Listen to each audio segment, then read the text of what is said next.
Hi, my name is Cheryl Perez, also known as Lyna. I'm from Thousand Oaks, California, and we're at Vape Capitol Studios.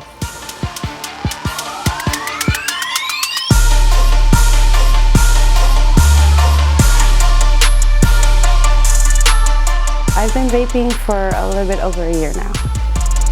I got introduced to vaping from my boyfriend. I've been a smoker for about 20 years. And he's a non-smoker, so he wanted to help me quit smoking. He took me to a smoke shop by our place, and we picked up my first Eagle. My typical competition build, I don't really have one because the majority of the competitions I've been in, they have restrictions. You know, they restrict you to the gauge you use and the ohms you use. I've been in a few that were, you know, whatever you want to run. And I usually run with the KMA, which is hot wires at 20 gauge, about 4 or 5 reps. So the PG-VG ratio for competitions doesn't really matter for me because usually they would provide their juice that they want us to use. But if I was able to use my own, I would use Cloudworks, which is a 90-10 ratio.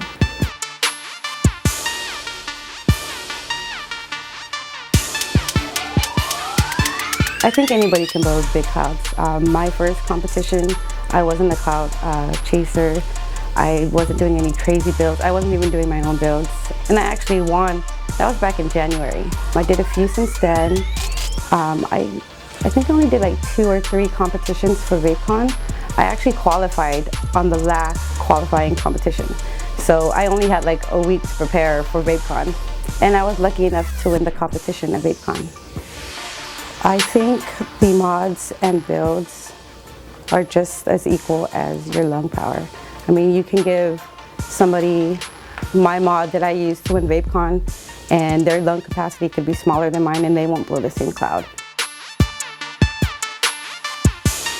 I do feel that cloud blowing brings the community together more. A lot of the people that I'm friends with now, like a year ago, I didn't know anybody when we went to a vape meet. Now, you know, we can go there by ourselves and pretty much know everybody that's there. So Hot Wires is my #1 sponsor. I'm also a part of Team H3CA and Cloud Queens, who are sponsored by Good Gracious E-Juices. This is Cheryl Perez, and I would like to thank Vape Capitol for inviting me here and filming the Cloud Chaser segment.